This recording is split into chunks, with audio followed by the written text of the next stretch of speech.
y le hacen la propuesta de que si él podía colaborar. Le ofrecen una guerrilla.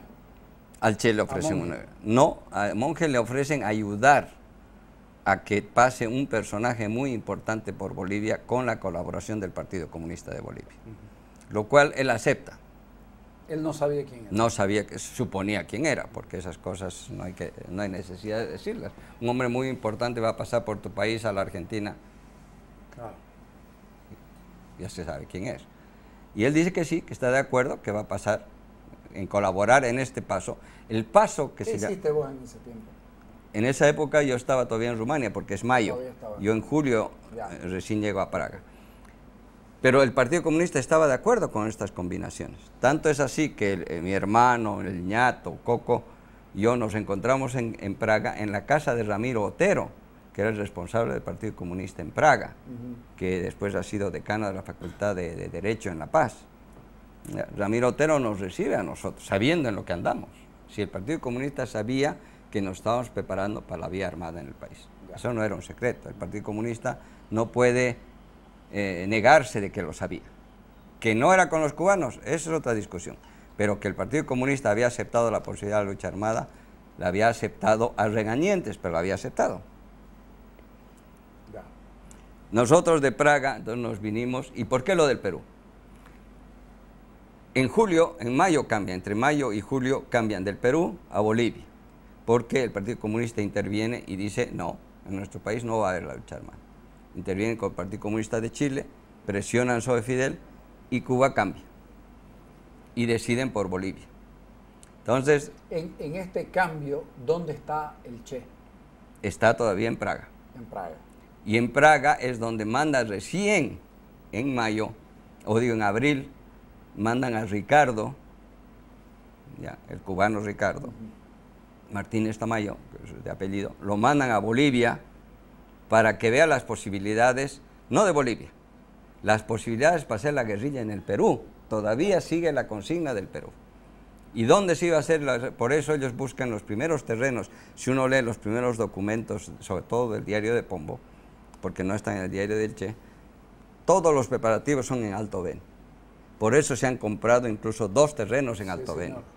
Todavía porque uno... El escenario de Alto Beni es más o menos el escenario en el que tendrían que desarrollar hacia el Perú. Guerra política en el Perú. Hacia el Perú. Sí. Es decir, entrenar, preparar ahí y saltar hacia el Perú, hacia la zona de Ayacucho. Y el Che manda incluso al mensajero a Pacho, cuando llega, Pacho llega en septiembre, llega con la consigna, estamos hablando de septiembre, el Che ha llegado en noviembre. En septiembre todavía el Che insiste que compren la finca en Alto Beni. Todavía en Alto Beni sigue él buscando para que se compre la finca hacia el Perú. Sí que hay una divergencia entre lo que el Che quería Alto Beni y lo que el Partido Comunista quería al sur. Y al final mandan a Loro y a Coco, si Loro mi hermano, a Coco, Coco Peredo por el lado de Camiri a buscar una hacienda y a Saldaña por el lado de Sucre, al otro lado a buscar una hacienda. Uno se pregunta, ¿por qué ese lado? Claro. ¿No es cierto? Entonces, pero hay una explicación histórica de eso. Vamos a volver a la memoria activa, digamos, que está, que es la Guerra Civil del 49. La Guerra Civil del 49, del MNR, cuando el MNR toma casi todo el país. La última resistencia que hizo el MNR contra el ejército que venía de La Paz, la hizo en el Incahuasi. Claro. En Incahuasi, donde estaba Ñuflo de Chávez, todos otros, ¿no? Ñuflo Chávez Ortiz, estamos hablando. Ñuflo de Chávez Ortiz, claro, Ñuflo de Chávez Ortiz. Ellos hacen la última resistencia del MNR en el Incahuasi contra las tropas del ejército. Y una resistencia efectiva. Fueron derrotados, dicen que por denuncia de algunos campesinos. Eso es otra discusión. Pero en todo caso, eso es un punto histórico de un hecho que el pueblo boliviano lo tenía en su memoria, de una guerra civil donde se hace una resistencia a un ejército profesional que venía de La Paz. Y después de que es derrotado en la guerra civil, ellos escapan a la Argentina, en el Incahuasi. Yancahuazú está en el Incahuasi.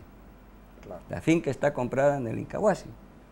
Justamente con esa concepción, ¿ya?, de la última resistencia. Hasta simbólica. Sí. Simbólica y práctica, porque en el esquema del Partido Comunista de Monge, ¿Cuál era el esquema? Eso se ve en el diario de Pombo, cuál era la concepción militar. Decía, nosotros vamos a hacer una insurrección, porque esa es la experiencia boliviana de la lucha revolucionaria exitosa. Tenemos el 52, ¿no es cierto? Y después tenían incluso el mismo 64, de alguna forma el movimiento de masa se movía a través de las luchas insurreccionales. Nosotros vamos a hacer un levantamiento insurreccional en las ciudades.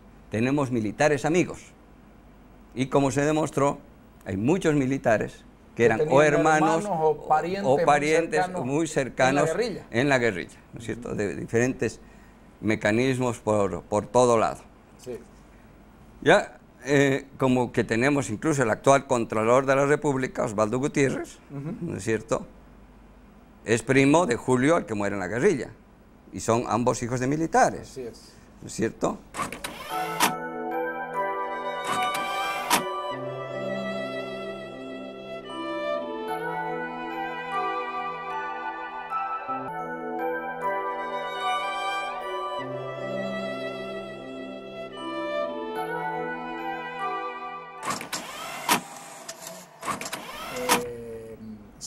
Satori, Natush, su hermano es miembro de la comisión militar, sí. ¿no es cierto? Y así podíamos buscar varios militares. Entonces, en ese esquema Monge dice, tenemos militares amigos, sobre todo militares venianos. Hay militares que están por el cambio, hay militares que están con el MNR, contra el gobierno de Barrientos. Nosotros hacemos una insurrección, y si fracasa la insurrección, ahí viene la idea, nos replegamos, como en la guerra civil del 49, al Incahuasi. Y allí hacemos la resistencia.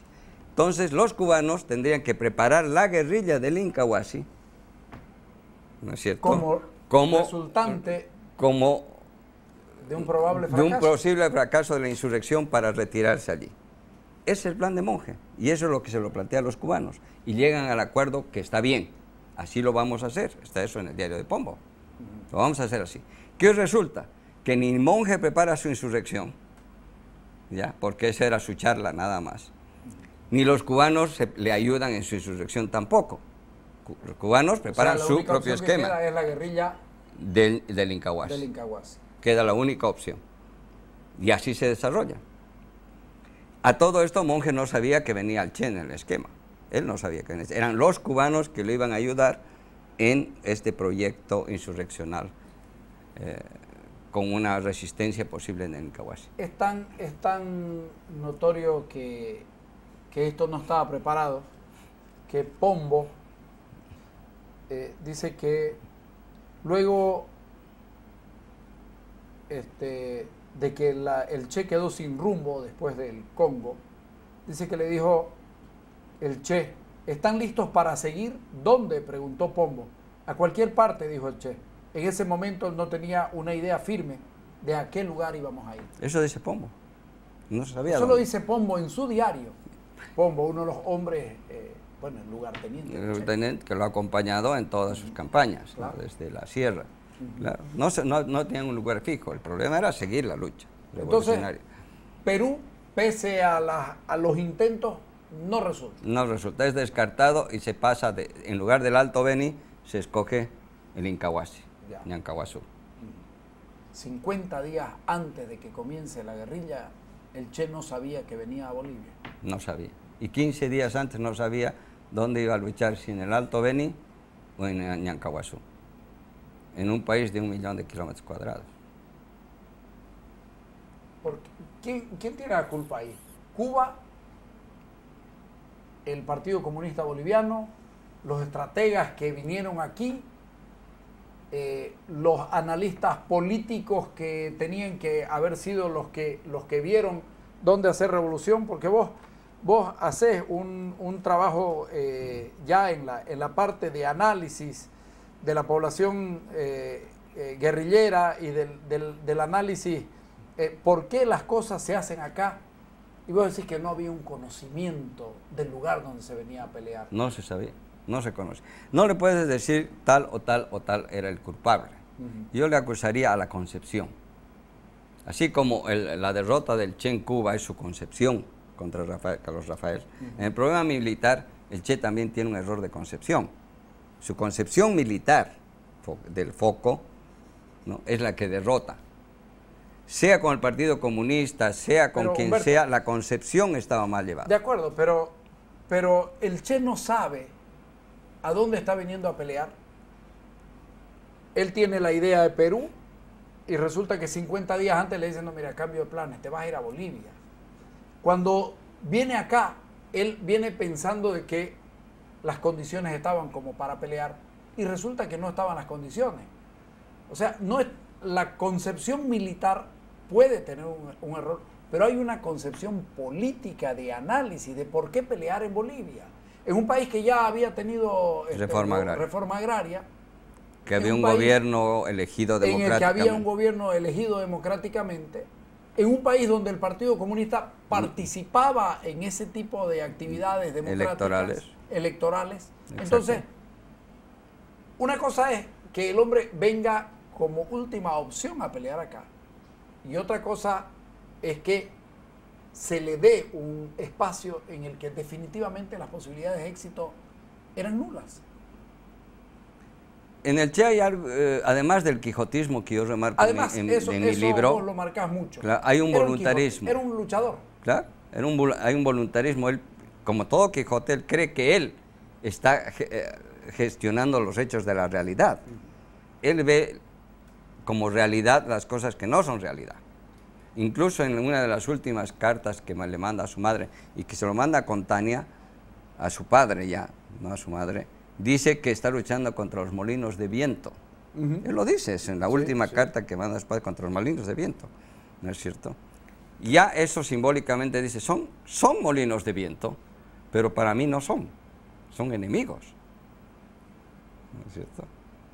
Entonces él es un Quijote que está luchando contra, en la realidad, unos molinos, pero en su idealización, enemigos de carne y hueso que están combatiendo contra él. Es Quijote. Eso es Bolivia. ¿Por qué se atrasan en dar la noticia de que el Che estaba peleando en Bolivia?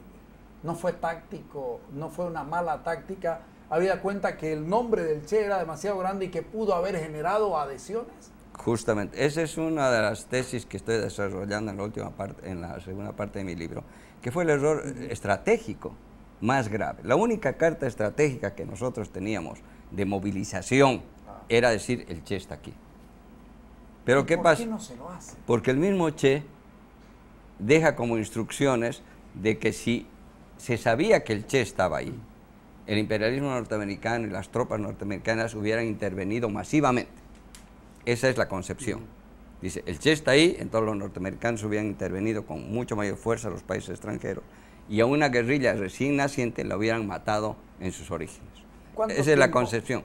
¿Y sabes cuál es el error de eso? Que el enemigo lo sabía. Y sabiendo, porque lo saben ellos desde el principio.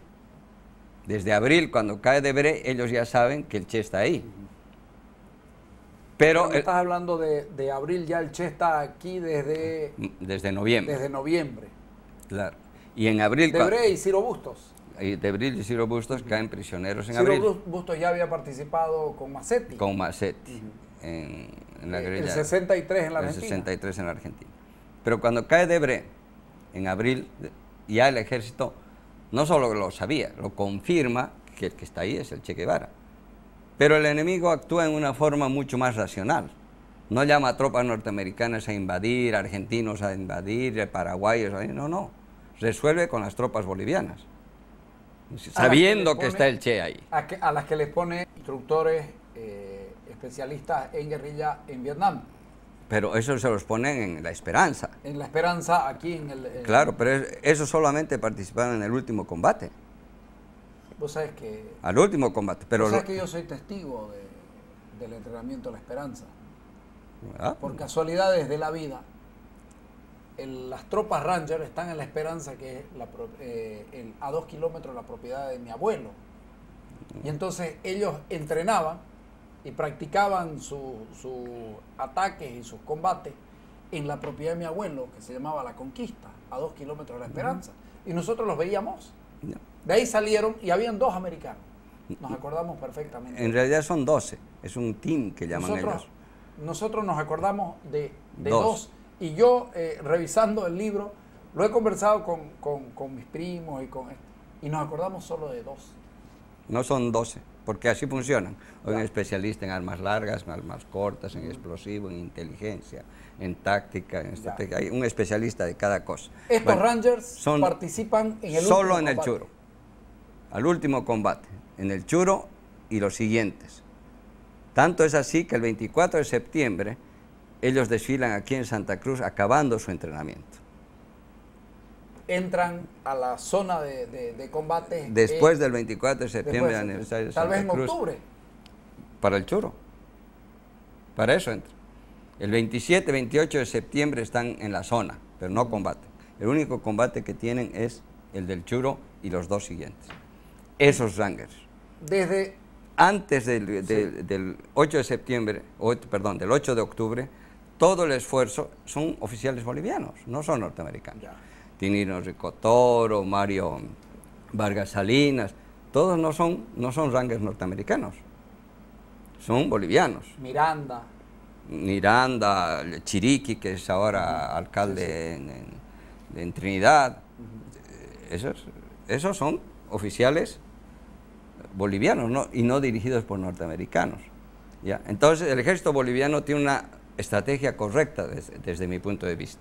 No involucra a los norteamericanos para no hacer susceptibilidad nacionalista. Pero claro, para no generar además en la población un masivo acto de adhesión al Che. Al Che por la intervención de extranjeros. Sí. Entonces, mientras la guerrilla era controlada por el ejército boliviano y los bolivianos pudieran tener el control, ellos dejaban que ellos lo hagan. Si eso se hubiera descontrolado, seguramente hubieran intervenido, pero ya es especular. Lo concreto es que las tropas que participan, las primeras tropas son las del CITE. El presidente de la República hace 2 días ha participado en el acto del aniversario de las tropas del CITE, ¿no es cierto?, en Cochabamba. Bueno, este CITE es el primer contingente de paracaídas que llega a Ñancazú a luchar contra el Che, ese CITE de Cochabamba. ¿En qué tiempo? ¿Noviembre llega el Che? En marzo. ¿Tiene las primeras incursiones del Che en algunos puntos estratégicos? Se sabe que hay guerrillas en marzo. Entonces, de Cochabamba los traen a los del CITE, que es tropas especiales entrenadas por los argentinos, no por los norteamericanos, sino por los argentinos, y el CITE, que era eso,